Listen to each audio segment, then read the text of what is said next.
Hi hello నమస్తే welcome to సెసిటీవీ. నా పేరు నరేష్. కమలా హారిస్ అమెరికా అధ్యక్షురాలుగా ప్రమాణ స్వీకారం చేయబోతుందా?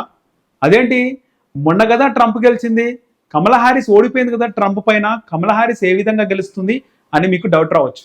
కానీ ఇక్కడ ఒక మెలిగా ఉంది. కమలా హారిస్ ట్రంప్ పైన ఓడిపోయింది, ట్రంప్ ఘన విజయం సాధించిండు. కానీ ఇక్కడ బైడెన్ ప్రభుత్వానికి అదేనండి కమలా హారిస్ ఆమె ప్రభుత్వానికి ఇంకా 2 నెలల టైం ఉంది. సో ఇక్కడ వైస్ ప్రెసిడెంట్గా కమలా హారిస్ ఉంది, బైడెన్ ప్రెసిడెంట్గా ఉన్నాడు. వాళ్ళ ప్రభుత్వానికి ఇంకా 2 months టైం ఉంది. సో ఈలోపు బైడెన్ కమలా హారిస్ని 2 నెలల సమయం ఉంది కదా, ఆమెని అధ్యక్షురాలుగా 2 నెలల వరకు ఉంచుదాము, ఆ విధంగా ఆమెతో ప్రమాణ స్వీకారం చేయించి 2 నెలలు ఆమెకు అధ్యక్ష బాధ్యతలు ఇద్దాము అని చెప్పేసి ట్రంప్ పైన బైడెన్ ఒక ఎత్తు వేశారంట. సో ఇక్కడ కమలా హారిస్ని 2 నెలల వరకు ఆమెను అధ్యక్షురాలుగా చేస్తే డెమోక్రటిక్ పార్టీకి మంచి పేరు వస్తుంది. అది ఎలా అంటే, ఇంతవరకు అగ్రరాజ్యం అమెరికాకు అధ్యక్షురాలుగా అంటే ఒక మహిళా అధ్యక్షురాలు ఇంతవరకు కాలేదు. సో ఇక్కడ కమలా హారిస్కి ఆమెను అధ్యక్ష బాధ్యతలుగా ఆమెకు అధ్యక్ష పదవినిచ్చారు ఆల్రెడీ ఎన్నికలకు ముందు. సో ఆమె అధ్యక్షురాలుగా ఎన్నికలకు వెళ్ళింది, కానీ ఓటమి పాలైంది.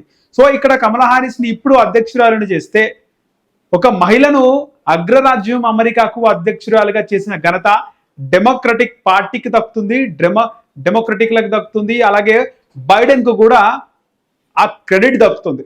పైగా ఇంకా 2 నెలల సమయం ఉంది కాబట్టి ఒకవేళ ఇక్కడ కమలా హారిస్కి అధ్యక్ష బాధ్యతలు ఇస్తే కనుక ఇంకా 2 months టైంలో కమలా హారిస్ ఏవైనా మంచి డెవలప్మెంట్ యాక్టివిటీస్ చేస్తే కనుక నెక్స్ట్ ఎలక్షన్స్లో ఈ బైడెన్ ప్రభుత్వం తర్వాత, అంటే ట్రంప్ ఆయన ప్రభుత్వం గడిచిన తర్వాత కమలా హారిస్ కనుక ఈ 2 months చేసిన వర్క్ ఆఫ్టర్ ట్రంప్ ఆయన టైం పీరియడ్ తర్వాత అవన్నీ కూడా ఎఫెక్ట్ అయ్యే ఛాన్స్ ఉంటుంది.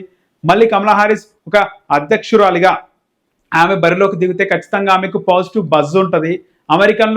అమెరికాలో ఉన్న ఎక్కువ శాతం ఇండియన్లు కూడా కమలా హారిస్నే అధ్యక్షురాలుగా కోరుకుంటారు అనేది ఒక పాయింట్. సో ఒకటి, మహిళా అధ్యక్షురాలుగా చేసినందుకు డెమోక్రటిక్లకు కానీ లేదా బైడెన్కి కానీ అదొక క్రెడిట్. రెండోది, ఈ 2 months చేసిన డెవలప్మెంట్ యాక్టివిటీస్ మళ్ళీ వచ్చే ఎన్నికల్లో కూడా అవన్నీ కూడా ప్రభావం చూపిస్తాయని. ఇంకా ముచ్చటగా మూడోది ఏంటంటే, ఇంతవరకు ఇక్కడ అగ్రరాజ్యం అమెరికాకు అధ్యక్షురాలుగా మహిళని ఆమె ఎవరు కూడా నించోబెట్టలేదు.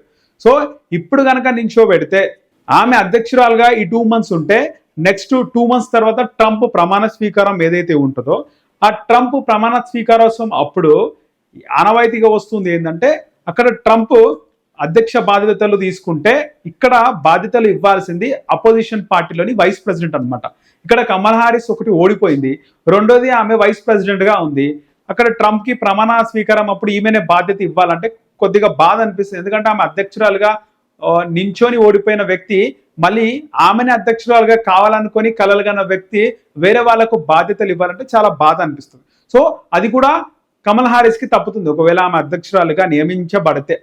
సో ఇవన్నీ కూడా కమలా హారిస్ నించోవాలని ఆల్రెడీ చాలా మంది కోరుకుంటున్నారు. ఒకవేళ బైడెన్ ఈ విధంగా ఆలోచించకపోతే ఒక రెవల్యూషన్ అనేది అమెరికాలో వస్తుంది, డెమోక్రటిక్ల నుంచి ఒక రెవల్యూషన్ వస్తుంది, కమలా హారిస్నే అధ్యక్షురాలుగా చేయాలి. సో ఇక్కడ డెమోక్రటిక్ల నుంచే ఒక విప్లవం, ఒక రెవల్యూషన్ వస్తుంది, అధ్యక్షురాలుగా కమలా హారిస్ని చేయాలి అని చెప్పేసి.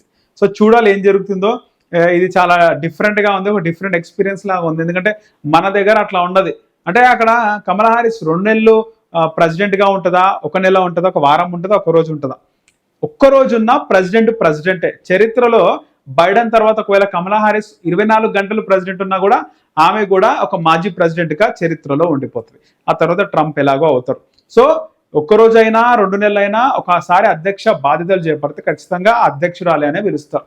సో మన తెలుగు రాష్ట్రాల్లో, ఇండియాలో ఎన్నికలు అయిపోగానే ఆ పాత ప్రభుత్వం వెళ్ళి రాజీనామా చేస్తుంది, గవర్నర్ దగ్గర కూర్చుంటుంది, రాజీనామా అంగీకరిస్తారు, కొత్త ప్రభుత్వం అవుతుంది. కానీ ఇక్కడ అమెరికా రూల్స్ వేరేలాగున్నాయి, వాళ్ళ రాజ్యాంగం వేరేలాగా ఉంది. కాబట్టి ఒక 2 months టైం ఉంది. ఈ 2 months లోపల కమలా హారిస్ని ఉండాలి, కమలా హారిసే కావాలని చెప్పేసి చాలా మంది కోరుకున్నారు. ఎందుకంటే ఆమె తెలుగు భారతదేశానికి చెందినటువంటి మహిళ. సో ఆమె అయితే బాగుంటుందని ఇప్పటికే చాలా మంది కోరుకున్నారు. కానీ ఆమెకి ఈసారి ఛాన్స్ రాలేదు. కాకపోతే 2 months కమలా హారిస్ అధ్యక్ష బాధ్యతలు చేపడితే మాత్రం సూపర్గా ఉంటుంది. సో మీరేమనుకుంటారో కింద కామెంట్ సెక్షన్లో కామెంట్ చేయండి. అలాగే మన శశి టీవీని సబ్స్క్రైబ్ చేసుకోండి.